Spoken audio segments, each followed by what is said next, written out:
We are very happy to be among the very first to show the 9 Hitchcock restorations, the giant work of British Film Institute, which in a way, I mean that it's a rare occasion, and it will be rarer still in the future that an archive can finance both the 35 millimeter restorations and then digital restorations. Probably at the present time the digitals go over much more, but we are privileged to have here 35, as we are always kind of dedicated also to respect the material truth of the original films. That's a kind of obligation for us, ethical obligation. Nigel Algar is a senior curator of British Film Institute. Bryony Dixon is unfortunately not yet here, but she will be here on Thursday. She didn't make it, tickets or something. But Nigel, please, a couple of words before we go further. Right, thanks, Peter. I'm not going to talk film history. Charles will talk about that in a few minutes. I'm also not going to talk about the technicalities of the restoration, which are indeed highly complex, because both Bryony and one of my technical colleagues, Kieran Webb, will be talking about that later in the week. What I just thought I'd say a few words about the background of the whole project overall. Some years before, we actually did a major restoration project on David Lean's first 10 feature films that he directed. And thereafter we were thinking, well, what would be another project of similar size and scope? And we decided that to restore Hitchcock's surviving 9 silent films would be the right thing to do. Not because they're all undeniable masterpieces, some way away from it, but we thought this is a key British filmmaker, and some of his pictures have not been visible properly for many, many years. And so whilst Peter said it's not many archives who can finance it, well, we couldn't have financed it without a big fundraising campaign. We got a very large and generous grant from the Film Foundation, as I'm sure most people know who they are, the New York-based organisation. And we did a big public fundraising campaign, so many individuals, many companies contributed to the project, and it has culminated in what I hope you will be seeing the rest of this week, these 9 restorations. The American tour, in fact, has just started, and I've just heard this morning that screening at Brooklyn Academy of Music, I think last night there were about 700 people, in other words, a capacity audience in their auditorium for Blackmail. So, yeah, as I say, it's a big project, probably the largest and most complicated we've undertaken. It has revised our understanding of some of Hitchcock's films, not least because new footage has been found in some cases. Things have been clarified. So it's a big project, and all I can say is I hope you enjoy it, and come back when Bryony and Kieran can tell you more about the restorations themselves. Thanks. Thanks, Nigel. And now I'm happy to introduce Charles Barr, who is without any doubt the leading specialist of silent Hitchcock, because silent and British Hitchcock, he has written a wonderful book about that. And before that, many of you know that, or would remember that Charles wrote great books about Ealing comedies and Laurel and Hardy. Laurel and Hardy came first. And to add a personal touch to this presentation, I would mention that Charles Barr is my oldest foreign friend, the first foreigner I ever met probably in my life, which happened 51 years ago. Okay, Charles, please.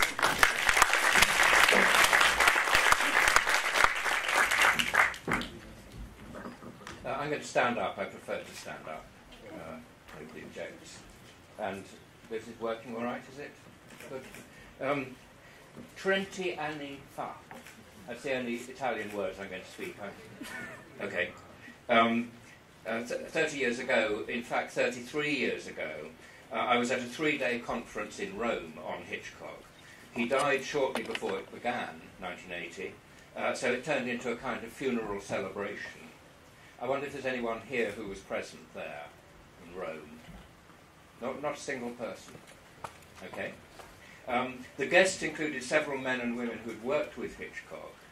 Farley Granger, Tippi Hedren, among his cast, screenwriter Ernest Lehman, his long-time assistant Peggy Robertson, but it was mainly critics from Italy and France and America and several from Britain. For instance, Jean Duché, who I think is around, Donald Spoto, Peter Wallen, and the organiser Eduardo Bruno.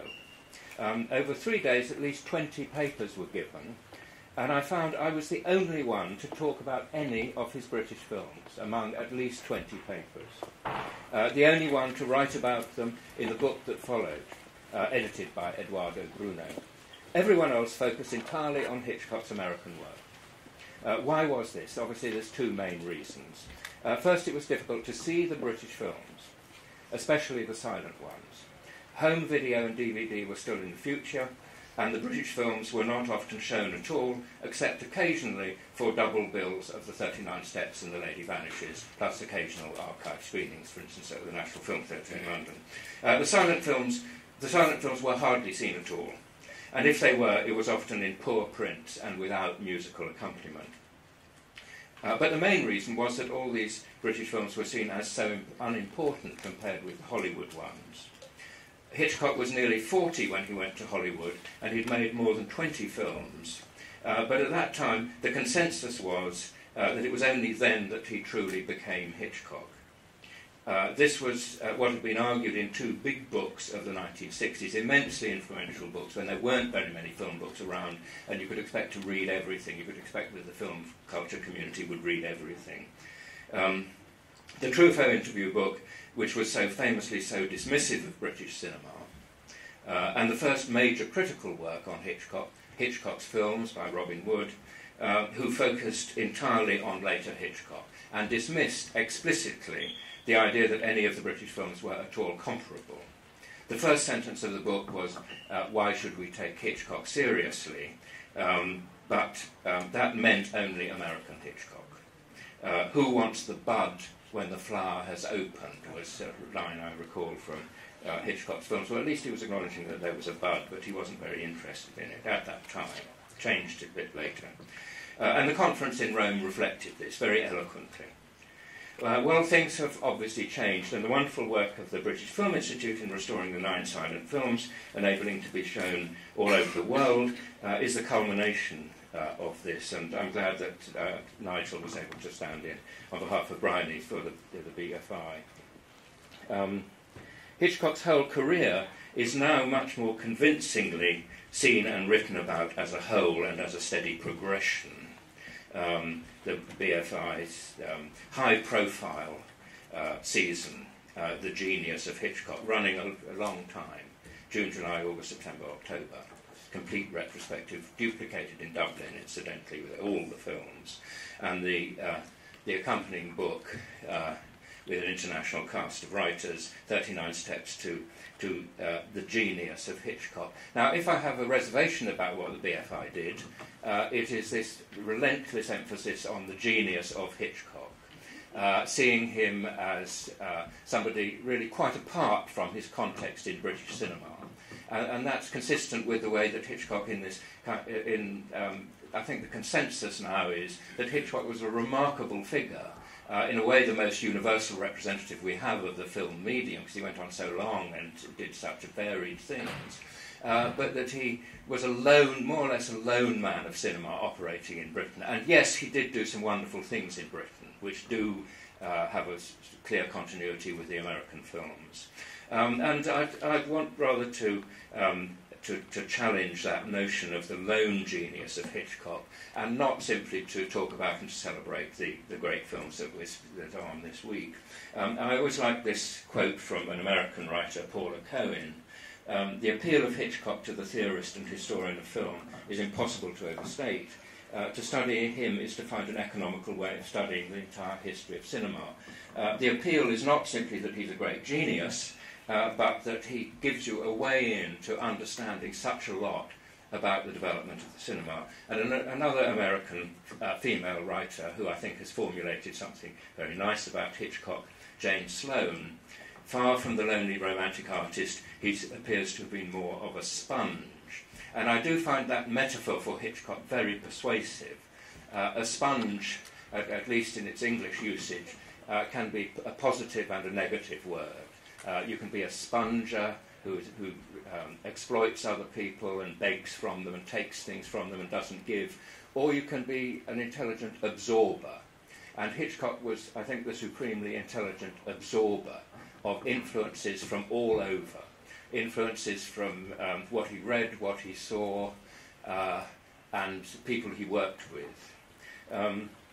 And in that spirit, I want to consider in more detail Hitchcock's formation as a way of sort of getting into the entire history of the cinema. I'm thinking of Dave Kerr's excellent introduction yesterday of Alan Dwan, and saying how extraordinary it was that Alan Dwan had this 50-year non-stop career, which enabled you to trace such a lot of the history of the cinema through his work from 1911 right through to 1961, 50 years unbroken.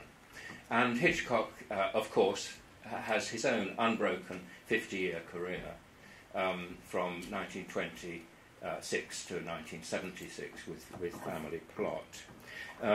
So I'm here to talk about I muti di Hitch, Silent Hitchcock, and I'll come back to those films, but I first want to say something about his career before The Pleasure Garden. Because I would argue that you could have a follow-up to this celebration, the formation of Hitchcock. And I'm going to focus on a number of stages and periods and name three people in particular. That is, three collaborators. I'm not going to talk about the influence of German cinema on him, or of Hollywood cinema, or D.W. Griffith, but of actual collaborators.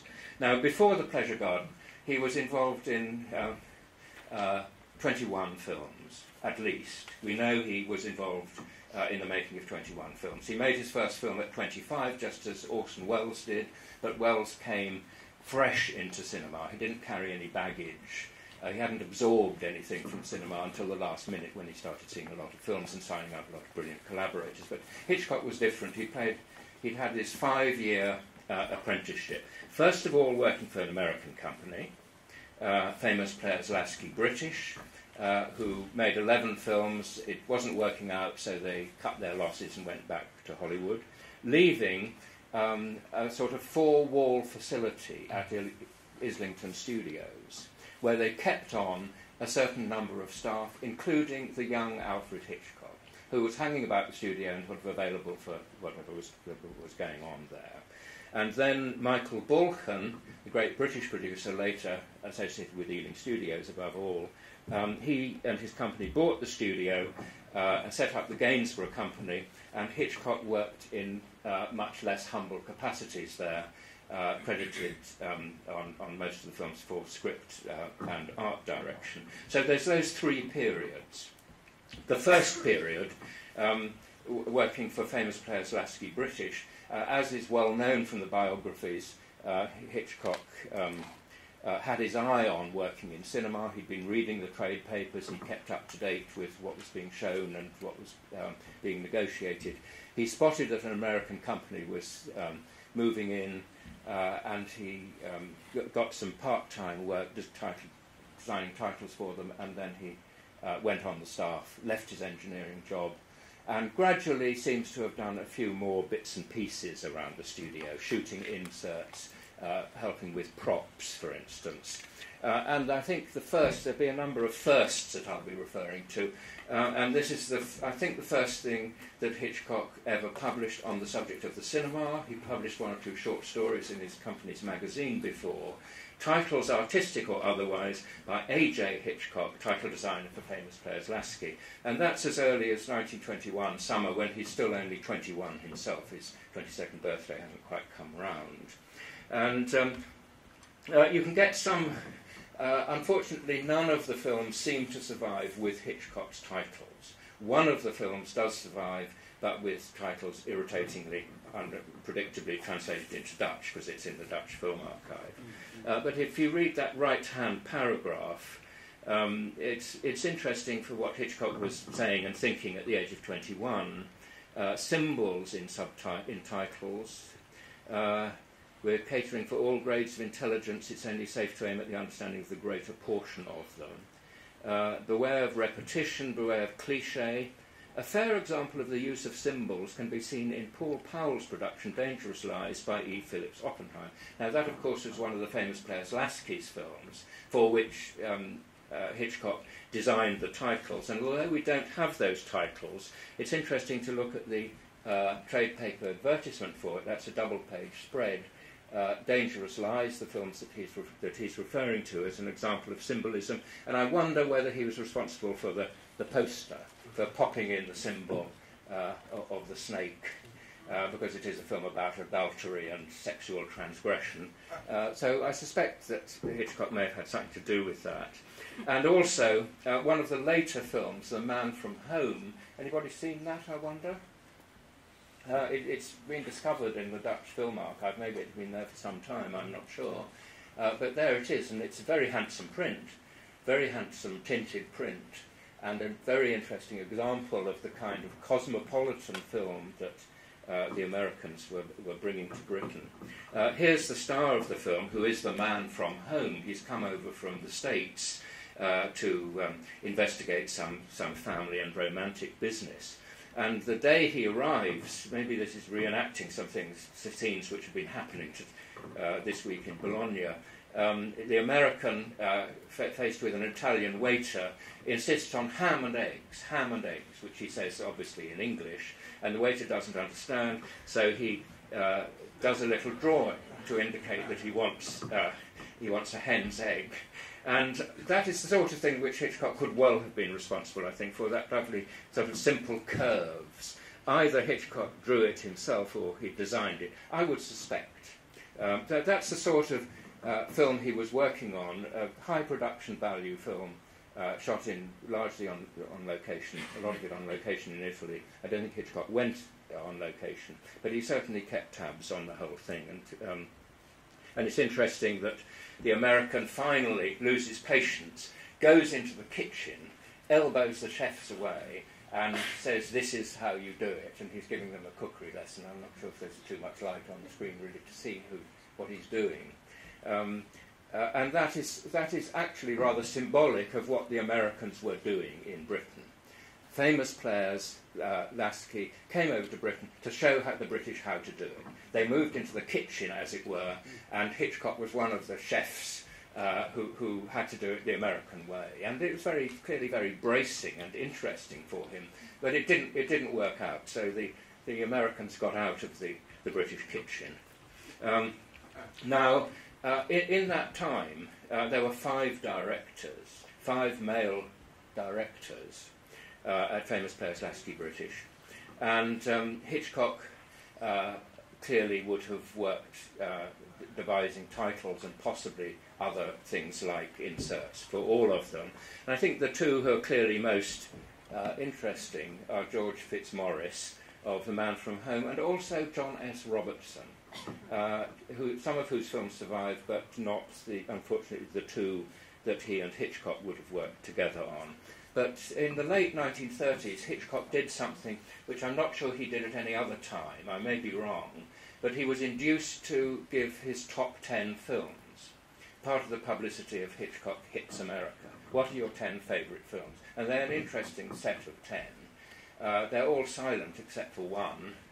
And they include 2 by John S. Robertson.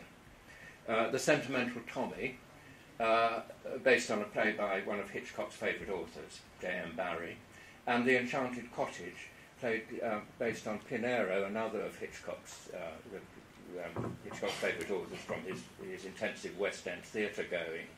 And certainly The Enchanted Cottage survives, and it's a really very interesting film, and you can see why Hitchcock would have gone for it.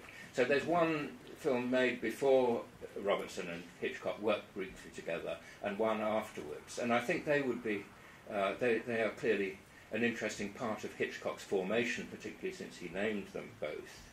And Robertson also made a Jekyll and Hyde film just before he came to Famous Players Lasky, and we know how important that author and that text were to Hitchcock. Okay, on to the second period, the interim period, when it was a 4-wall facility and Hitchcock part of the skeleton staff. a varied set of films, of which only one survives in full, as far as we can see, Flames of Passion, and another one in part. And obviously, from some points of view, it's the Hitchcock films which are of interest, and that one wants to find and to find more about.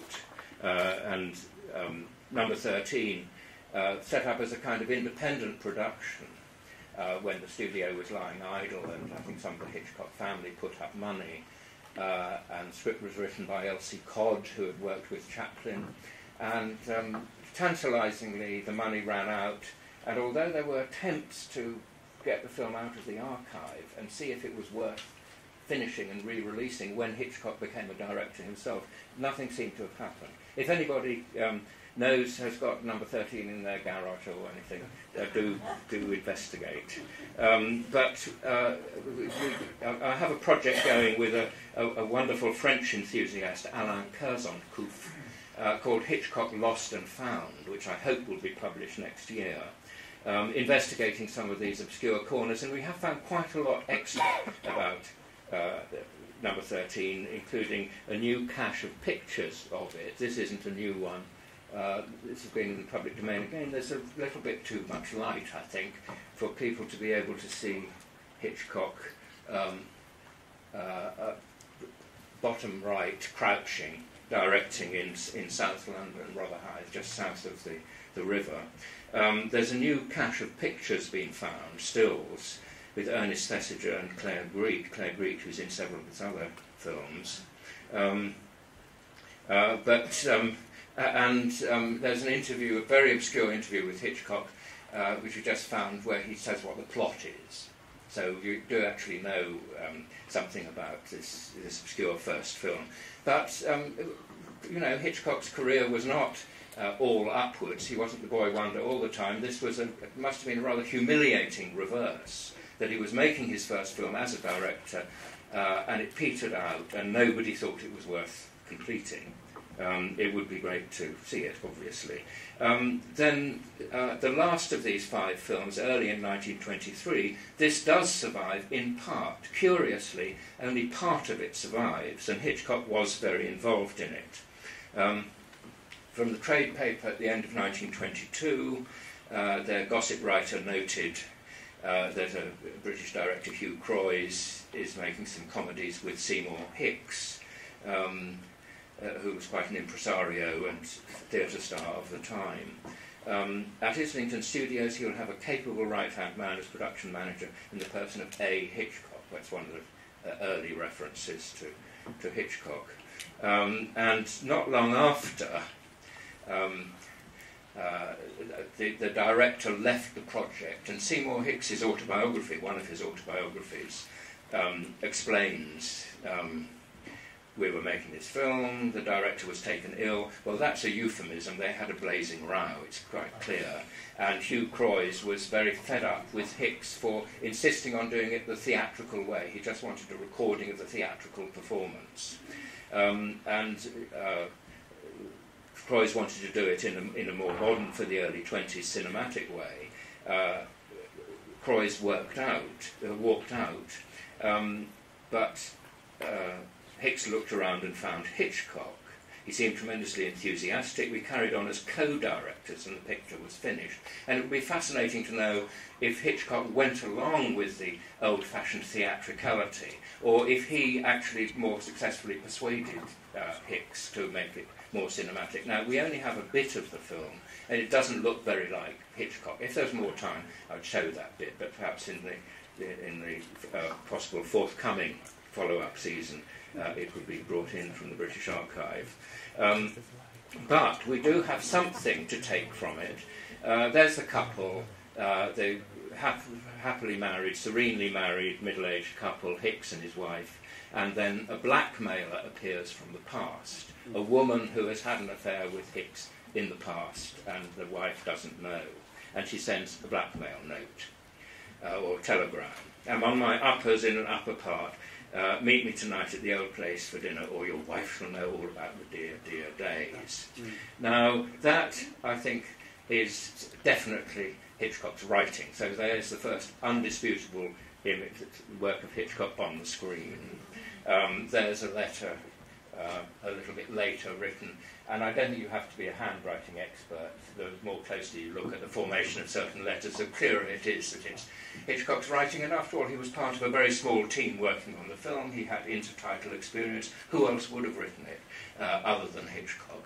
And the letter itself is interesting enough, because he's writing from Munich in 1925 to Adrian Brunel, and saying, I'm sorry, I'm very busy. You'll see how I'm entirely concentrated on The Pleasure Garden, the film that launched this series last night. So there's the first Hitchcock article on titles, and the first definite Hitchcock bit on the screen. This is all a bit antiquarian. I hope you don't think it's too fiddly. So this interim stage, in the middle, in between the two aborted Hitchcock bits of direction, because Always Tell Your Wife never seems to have been shown, and it doesn't survive in full. In between, there were two much higher profile, much more successful, commercially successful films, both directed by Graham Cutts, where Hitchcock worked on the script, and also, no, he didn't work on the script, sorry, this is the intermediate period when he's just a dog's body around the studio. And Cutts is the big director. And interestingly, Paddy the Next Best Thing has a significant writer as well. So the third period, all the 5 films are directed by Cutts. So Hitchcock starts by working in a junior capacity for Cutts, then he's promoted and given a permanent job within the studio, and Balkan puts the two of them together as a team, directing and scripting respectively, and Hitchcock doing certainly some of the art direction. And there's the 5 films, of which 2 survive in full, The Passionate Adventure and The Blackguard, and 2 survive in part, The Prude's Fall, and also the film which made such a sensation a year or 2 ago when it was discovered in New Zealand, in part. And a huge amount was made of it. I remember hearing it on the main radio news in Britain. A new Hitchcock film has been discovered in New Zealand. It's not a Hitchcock film, it's a Cutts film. Only part of the film was discovered, quite apart from the fact that it's really a bit of a mess anyway, and was a sensational critical and commercial failure at the time. So it was, but it got a lot of hype because of the magic of the Hitchcock name. And this screening was at the AMPAS in California, Academy of Motion Picture Arts and Sciences, and very much presented on the Hitchcock name. And I've seen some of the literature surrounding it, and it's really ridiculously over the top. The missing link in the story of Hitchcock, and the assumptions, implicit or sometimes explicit, anything that's worthwhile in it must be due to Hitchcock, the genius of Hitchcock. Anything that's not satisfactory about it must be blamed on the other hacks that he was working with. Well, it was certainly very different at the time. There's from the trade paper caricature related to it was a big film, and people were interested in it, and they sent an artist to the studio, and there is possibly the first caricature of Hitchcock to appear in print. He's a little slimmer then than he later became, although it does seem to be a double chin. But it's certainly Graham Cutts who has pole position and is giving the orders. And a little bit later, 1926, the time of The Lodger, The Pleasure Garden and The Mountain Eagle, the Gainsborough big page of the year, summing up, introducing their plans. There is Cutts right at the centre, and Hitchcock in an obscure position, relatively obscure position, at the right. And that certainly reflects their respective status then. So what about Cutts' films? Now, I've said, I'm sort of focusing on some names who could be central to constructing a formation of Hitchcock series. And one of them is John S. Robertson. whose films he liked so much and whose paths crossed with his. And the second, clearly, is Cuts, because quite a lot of Cuts films are available, and they've been written about very eloquently and positively, particularly by Christine Gledhill in her revisionist book on 1920s British cinema. And she basically says, yes, Hitchcock, Cuts was doing some very interesting things, and Hitchcock sort of followed in his footsteps in certain respects. Now, The Passionate Adventure, which is the film that followed The White Shadow, and was successful critically, successful commercially, it survives in full, so it's much more of a missing link than The White Shadow ever was. And it is a remarkably successful film, I think. And it contains scenes like the hero intermittently glancing in the direction of the woman who is interested in him and vice versa, who is, for complicated reasons, taking a bath behind a screen. And the intricate play of looks and the kind of involvement of the voyeuristic feelings of the audience who kind of want to get to know what's behind the screen is not at all unlike the famous climax of Blackmail, where Annie Ondra is dressing and undressing and then redressing behind a screen, and there's a complicated relationship between him and her and between the spectator and what's being shown on the screen. Now, you could say, okay, Hitchcock has a script credit for that film, and he scripted that. He said, we'll have this, how about having a nice, complicated, teasing scene of voyeurism, including the nude woman. But before that, Flames of Passion, when Hitchcock was simply part of the studio crew, starring Mae Marsh in 1922, I don't have time to show extracts and linger much on these films, but it contains a very shocking and striking film of domestic violence, where the brutal man, the second lead in the film, is violent towards his wife, and he advances on her, and you get a strong sense of identification with her fear. Ooh, horrible scene, and very, very strong when you see it in context. I find it hard not to be put in mind of what Hitchcock will do 40 years later in Marnie. You know, that's the same thing. The helpless Tippi Hedren and the aggressive husband advancing upon her with violence of a different kind in mind. Now, you could say that there's three ways of looking at that, I think. One is to say, oh, the genius of Hitchcock, already there, he must have been whispering in Cuts' ear and saying, oh, yes, the way you should do this scene is so-and-so, and why don't you have a strong scene of him attacking her? That Hitchcock was already kind of, in his junior capacity, scripting it for Cuts. The other one is to say Hitchcock got it from Cuts. Making Marnie, Hitchcock thought, yes, it was done rather well in The Passionate Adventure. I think let's have a look at that in the archives, and we'd perhaps follow the same sequence of shots.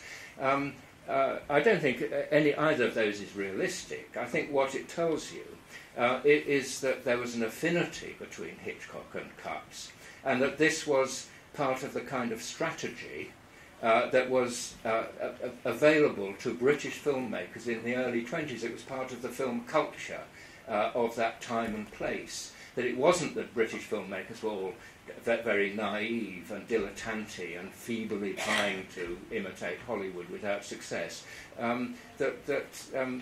Hitchcock found himself in his apprentice years working in a dynamic studio with quite a dynamic director in Cuts, where this was the kind of thing that was part of the vocabulary, both technically, the way it was shot, and thematically. The very strong sympathy with the victimised woman, getting into quite complicated gender issues. And why am I suddenly showing this still from North by Northwest has a mistake in there. Anybody? Yeah, good, thank you. Graham Cutts died in obscurity in 1958. He never really got going very well after the transition to sound. He did have a certain career, but he didn't make any films after the 40s. And he did die in obscurity. And shortly after that, Hitchcock was riding high, obviously, in Hollywood, making North by Northwest.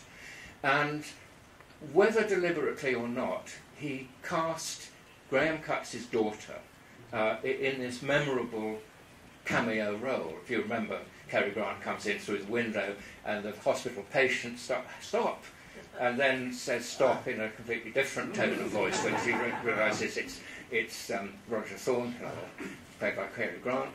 It does make me wonder if Hitchcock somewhere was acknowledging that he'd been very unfair to Cutts, intending to dismiss him. But it may be that she just showed up as he was cast and he didn't know who it was. But it's an intriguing connection, I think. So Cutts is the number 2 person, and the number 3, as a matter of interest, how many people have in their mind immediately the screenwriter of The Pleasure Garden, which was shown in such a wonderful restoration last night? Anyone want? So one person knew Cutts' daughter. Well, at least one person. Thank you very much.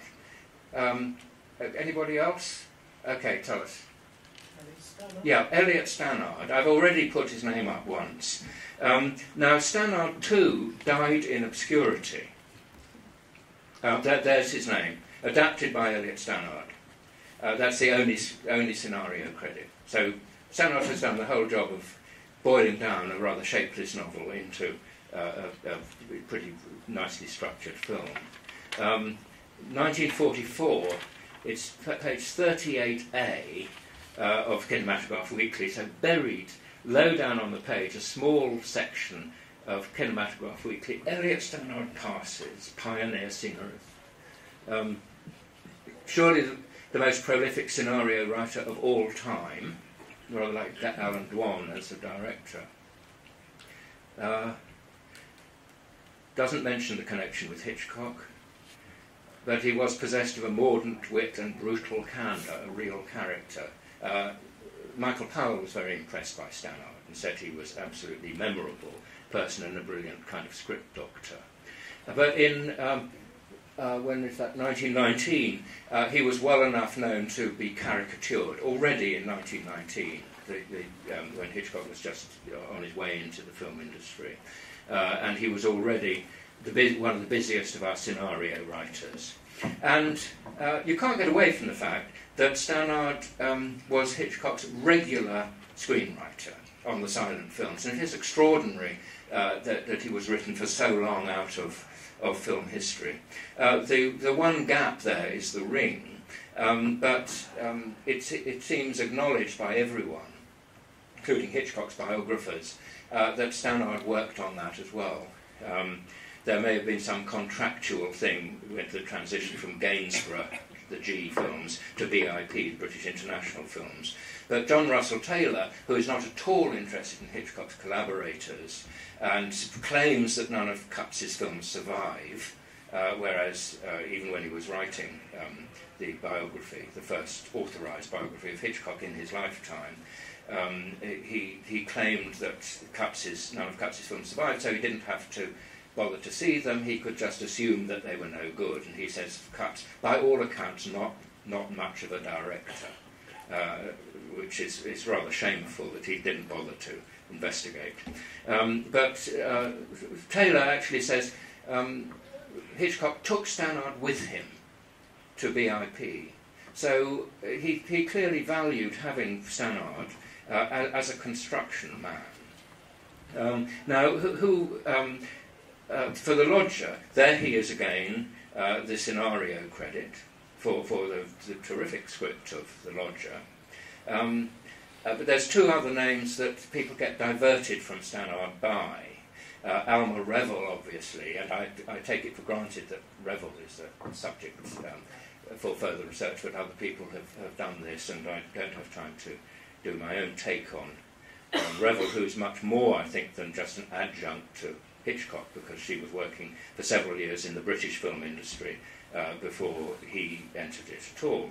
But the other name is Ivor Montagu, and people have attributed quite a lot to Montagu's influence, I think over-attributed it, partly because Montagu was famously associated with the Russians, the Soviet directors. He went to Hollywood with Eisenstein, and he was friends with Pudovkin as well, and translated Pudovkin's work. And you can actually read that the Lodger shows the Soviet influence. Well, the Soviet films had not been shown in Britain by then. Montagu was also interested in German cinema. I don't think there's any way that Hitchcock could have seen any of the Soviet films or read any of the Soviet theory. Instead, he's working with Elliot Stannard, who was himself a very prolific and articulate writer about the theory of cinema. Here's a book he contributed to, I don't think I've got the date, but it's 1921. Cinema, a practical course in cinema acting. I don't know why it's called cinema acting, because it has other things as well. And you see some distinguished names, most of which are probably ghost-written. I don't think Chaplin actually penned an article for it. But I think Stannard, as a writer, did so, writing screenplays by Elliot Stannard, which is a very interesting account of film structure, film metaphor, cross-cutting, suspense, so many of the kinds of things which subsequently Hitchcock took over as part of his own discourse. And it goes back a lot further. As early as 1915, Stannard is prominent in the trade papers, with the interestingly titled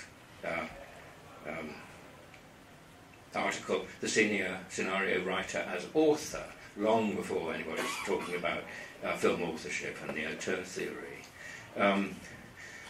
The use of symbols in scenarios, and justice, unfortunately, doesn't survive, but it is remarkable that the accounts of it in the trade papers and the accounts of it in Stannard's article indicate that he's doing 10 years ahead of Pudovkin, the kind of thing that Pudovkin writes about himself in film technique. In particular, you know, the old thing about the son in prison, and how do you convey the emotions of the son in prison when he's told he's going to be released. We cut to a series of joyful images outside. Now the water and laughing children, etc., and then back. And how are we for time? You're looking at your watch. Yeah. And Stannard clearly put into Justice, which is about a man in prison, a very similar set of associative cutting: birds, children, water, etc. Now, did Pudovkin see this film? Did Pudovkin read Elliot Stannard? Obviously not. But at the same time, there's a clear affinity. And how potentially exciting for Hitchcock to be working with somebody who has, for 10 years before they become associated, been writing theoretical articles about cinema. And particularly, there's this 6-series, 5-part series, The Art of Kinematography, which again has a lot of things which you think, oh, that's just what Hitchcock would say to Truffaut later, that kind of thing. And I think there's no doubt that in 1918, Hitchcock was reading the trade papers. We know he read the trade papers. He said he did. Everyone said he did. There's no way he could not have been aware of Elliot Stannard, and possibly sort of put him at the back of his mind as somebody who really understood the craft of structuring a film. And then their paths did cross. You might remember about that lost film, Paddy the Next Best Thing, directed by Cutts, written by Stannard. Alma Revel had also worked with Stannard, or worked on some films that Stannard scripted. Yes, 1922. And there's the set of films. So my third name for investigating seriously the formation of Hitchcock alongside Robertson and Cutts is Elias Stannard. I'm not sure if there's any Stannard masterpieces that written by Stannard that you can get out and see pre-echoes of Hitchcock. But certainly the writings are extremely interesting, and so also is the fact that Hitchcock kept quiet about him. He died in 1943. Hitchcock absorbed clearly an enormous amount from him about film structure and film language. One of the few things related of Stannard late in life, shortly before his death, was he said to Gavin Lambert, "Oh, that Hitchcock, you know, The Ring, half of the praised touches were mine." So it wasn't just the structure, it was the touches. And Hitchcock always used to like the touches.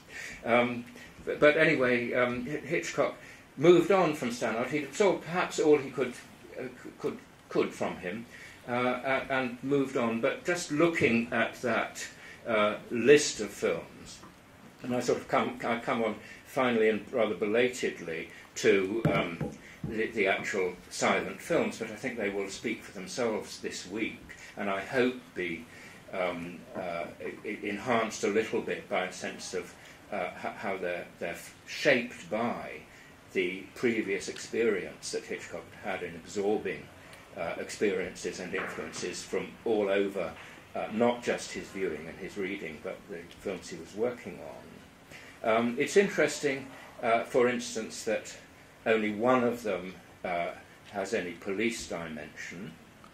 Only one of them is a crime film, a thriller, The Lodger. The others are all very varied.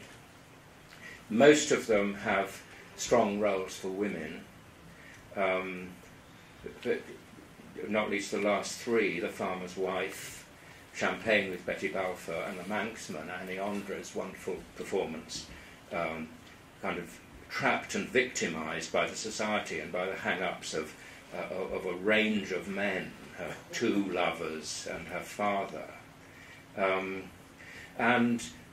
So there's various thematic things which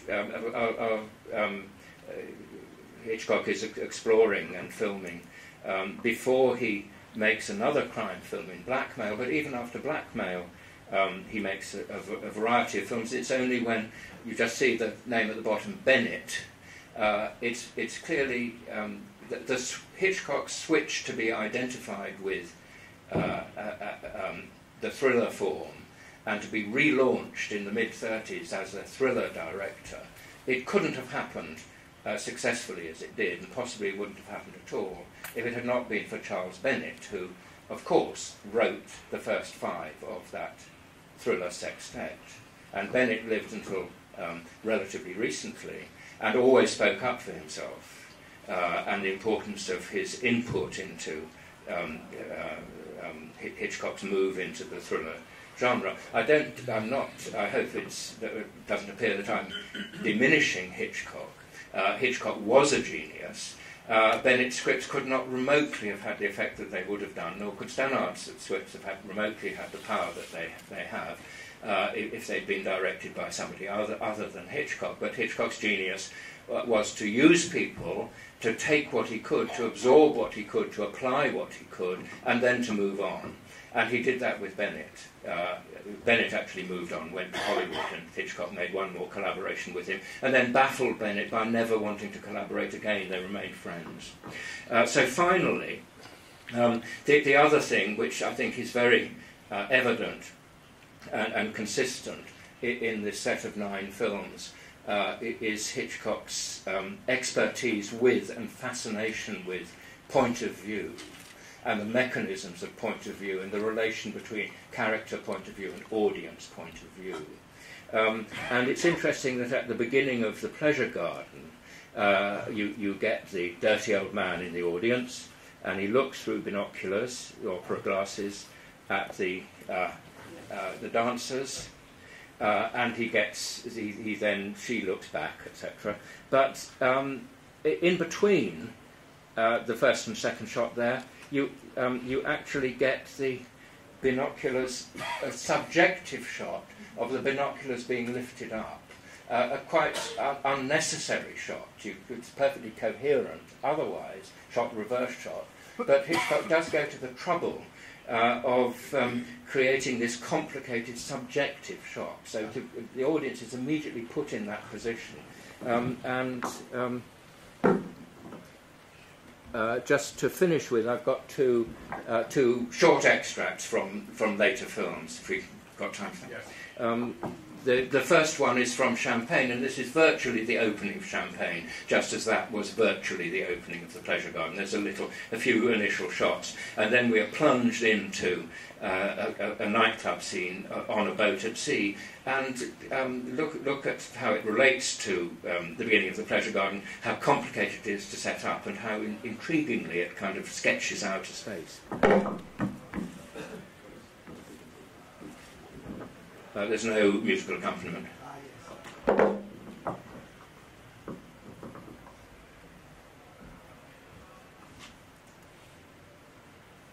Hope it's visible all right.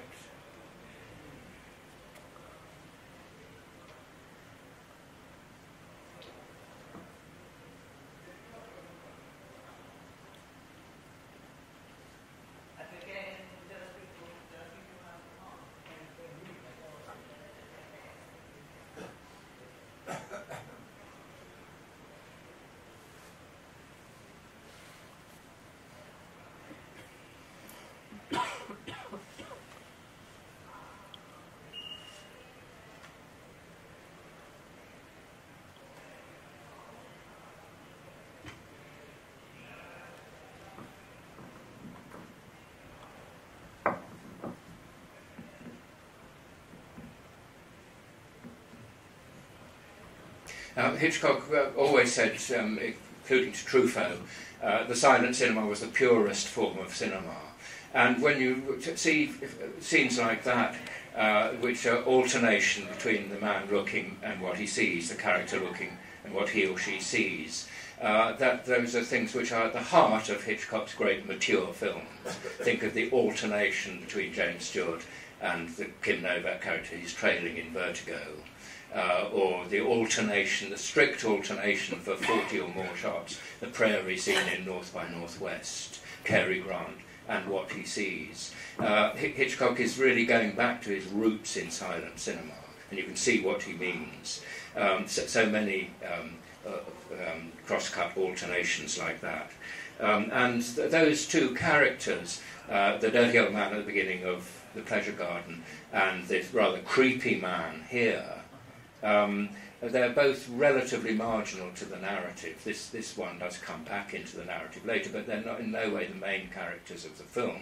But Hitchcock is also doing very complicated and satisfying point of view based shots in all of these films. There's a wonderful example in The Farmer's Wife around the wedding breakfast table, and this is early in The Manxman, where the two men who are both attracted to Aniondra, it's the first time that we meet the Aniondra figure, and there's just a short scene here where you can see how eloquent the point of view structure is.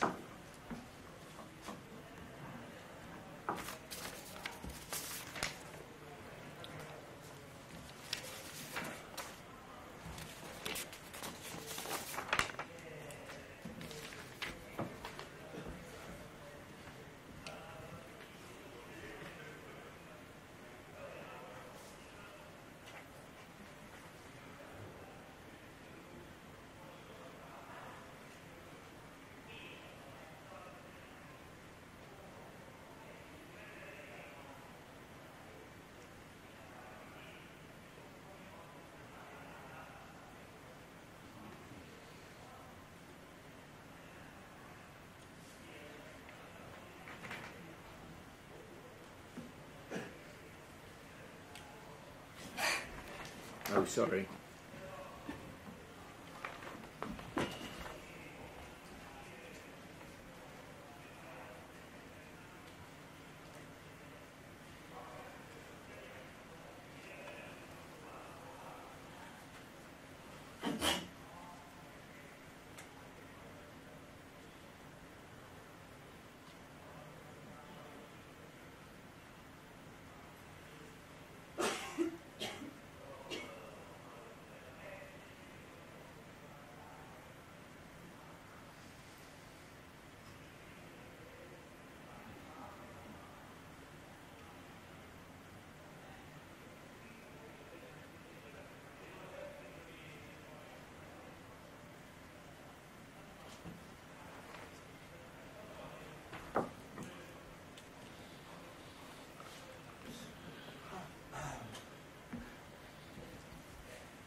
Well, that's the whole kind of triangle structure of the film, laid out in miniature and then explored in the course of the film.